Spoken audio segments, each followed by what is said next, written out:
On the evening of November 15, 1977, a 13-year-old girl finished badminton practice and started walking home. It was a 5-minute walk in a quiet coastal town in one of the safest countries on Earth. She never arrived. For the next 20 years, her family had no answers. Not because nobody was looking, but because what actually happened to her was stranger and more organized than anyone in Japan was prepared to believe. Chapter 1.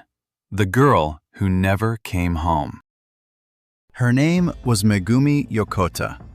She lived in Niigata on Japan's western coast, facing the Sea of Japan. According to her family's account and a later defector's testimony, she was grabbed from behind on her walk home and dragged toward the shoreline. A boat was waiting. She reportedly clawed at its side hard enough to draw blood, fighting to get free.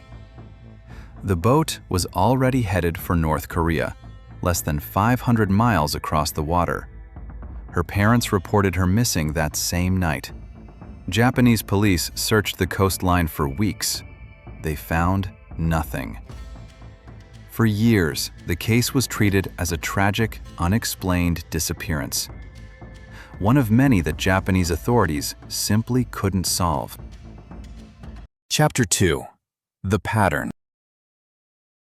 Megumi wasn't the only one. Between 1977 and 1983, at least 16 other Japanese citizens vanished along the same stretch of coastline. Niigata, Fukui, towns facing the Sea of Japan. In July 1978, a young couple, Yasushi and Fukie Chimura, told their families they were going out on a date. Neither came home. Weeks later, another couple from Niigata, Kaoru and Yukiko Hasuike, vanished the same way. That August, a 19-year-old nursing student named Hitomi Soga went out shopping with her mother, Miyoshi. Only the empty street was left behind. Neither was ever seen in Japan again. Not every disappearance happened on the coast. In 1980, two young Japanese men studying in Madrid, Toru Ishioka and Kaoru Matsuki, were approached separately by Japanese women who suggested a casual trip to Eastern Europe. Neither man ever returned. In 1983, a 23-year-old student named Keiko Arimoto, finishing her studies in London, sent her parents a telegram saying she'd found a job and was delaying her return home. The next message they received was a postcard from Copenhagen. It was the last. The women who lured them turned out to be connected to a group of Japanese Red Army hijackers who had defected to North Korea years earlier and needed Japanese wives. One of them later confessed in a Japanese courtroom, "I am responsible for destroying the life of Arimoto. I did something unforgivable for a human being." Chapter 3. The Defector. The first crack in the silence came from an unrelated tragedy. In 1987, a Korean air flight exploded over the Bay of Bengal, killing all 115 people on board. A bombing later traced to North Korean agents. One of the bombers, arrested and interrogated, told investigators she had been taught Japanese by a woman inside North Korea, a woman she knew only as Lee Eun-hae. In 1991, Japanese police concluded there was a high probability that woman was a missing person from Saitama Prefecture, another uncounted name from the same program.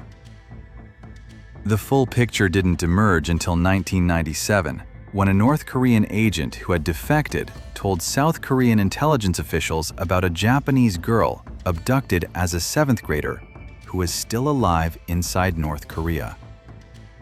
Japanese investigators cross-referenced the details.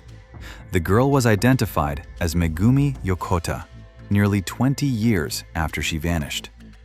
According to the defector's account, she had been taken to a facility where North Korean intelligence agents were trained to pose as Japanese nationals. Her role was to teach them the language, the customs, the small details that would let a spy pass as someone born and raised in Japan. Chapter 4. The Confession.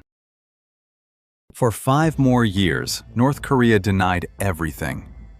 Then, in 2002, during a historic summit between North Korean leader Kim Jong-il and Japanese Prime Minister Junichiro Koizumi, the North Korean government admitted it. They confirmed responsibility for 13 abductions. Japan's official count was 17. On October 15, 2002, 5 survivors walked off a plane in Tokyo. The Chimuras, the Hasuikes, and Hitomi Soga. 24 years had passed. North Korea had allowed them to leave on one condition: that they return. Japan refused to send them back. The agreement collapsed. North Korea cut off talks. The 5 survivors had left children behind in North Korea. It took 2 more years of negotiation before those children, and in one case, an American defector husband, were allowed to join their parents in Japan in 2004. For the 8 North Korea claimed were dead, the evidence fell apart under forensic testing, not once, but repeatedly. Remains handed over for Megumi Yokota didn't match her DNA. Remains handed over for another victim, Kaoru Matsuki, turned out to belong to a completely different person. Japan formally submitted 150 questions about the inconsistencies. North Korea never adequately answered them. Chapter 5. The 800. To this day, nobody outside North Korea knows what happened to Megumi after 1994.